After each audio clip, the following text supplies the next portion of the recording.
క్రీస్తునందు ప్రియ దేవుని బిడ్డలందరికీ యేసుక్రీస్తు వారి అతి శ్రేష్టమైన నామములో వందనములు తెలియచేసుకుంటున్నాను.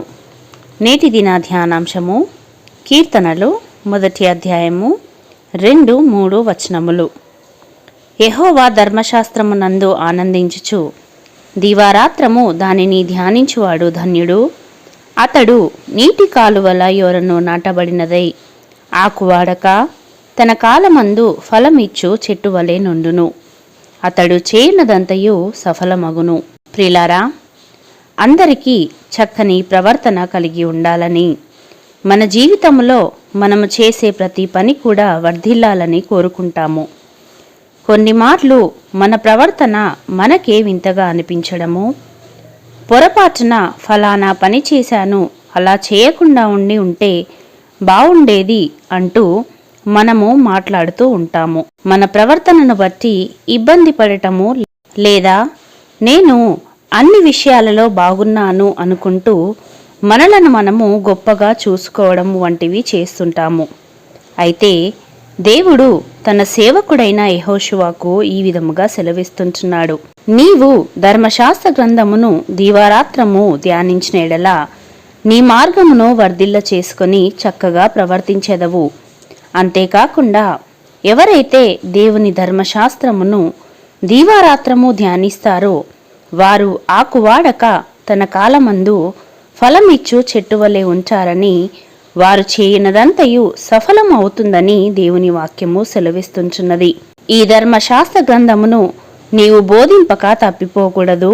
దానిలో వ్రాయబడిన వాటన్నిటి ప్రకారము చేయుటకు నీవు జాగ్రత్త పడినట్లు దీవారాత్రము దాన్ని ధ్యానించిన ఎడల నీ మార్గమును వర్ధిల్ల చేసుకొని చక్కగా ప్రవర్తించెదవు అని దేవుని వాక్యము సెలవిస్తుంచున్నది. కాబట్టి ప్రియులారా, మన జీవితము ఫలభరితముగా ఉండాలని, మన మార్గాలు వర్ధిల్లాలి అని ఆశపడే మనము దేవుని వాక్యము ధ్యానించడానికి ఎంత సమయము కేటాయిస్తున్నాము? మన స్నేహితులతో గడపడానికి, పనికిరాని కబుర్లు చెప్పుకోవడానికి నేటి దినములలో సమయం ఉంటుంది, కానీ వాక్యము ధ్యానించడానికి, వాక్యము కోసము సమయము కేటాయించడానికి, ప్రార్థన చేయడానికి, ప్రార్థనా కూడికలకు రావడానికి అసలు సమయము కుదరడం లేదు. మన దగ్గర సమయము లేదు, మనకు ఆసక్తి లేదు. అందుకే నేడు మన అందరి జీవితాలు కూడా ఫలభరితముగా ధన్యకరముగాను ఉండడం లేదు.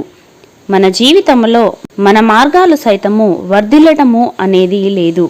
కాబట్టి నేటి నుండి అయినా విలువైన సమయాన్ని వ్యర్థమైన వాటికి కేటాయించి అజేయులముగా ఫలము లేని వారిగా జీవించక ఫలభరితమైన జీవితము నిమిత్తము విలువైన పరిశుద్ధ గ్రంథాన్ని ధ్యానిస్తూ ఆ వాక్యాన్ని అనుసరిస్తూ జీవించట నేర్చుకుందాము.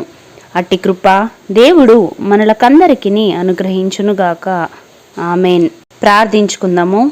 కృపామయుడా, పరిశుద్ధుడా, సర్వమును సృష్టించి దానిని సదా ఏకరీతిగా పరిపాలిస్తున్న గొప్ప దేవ, మీ పరిశుద్ధమైన నామమును బట్టి తండ్రి మీకు వందనాలు. సియోనులో నుండి అనుదినము మమ్ములను దర్శించుచున్నవాడా, మీ పాదములకు స్తోత్రములు. ప్రభువా, మనుషులమైన మమ్ములను మీ స్వరక్తమిచ్చి మా పాపములను కడిగి మీ కుమారులనుగా కుమార్తెలనుగా చేసుకొని ఉన్నావు.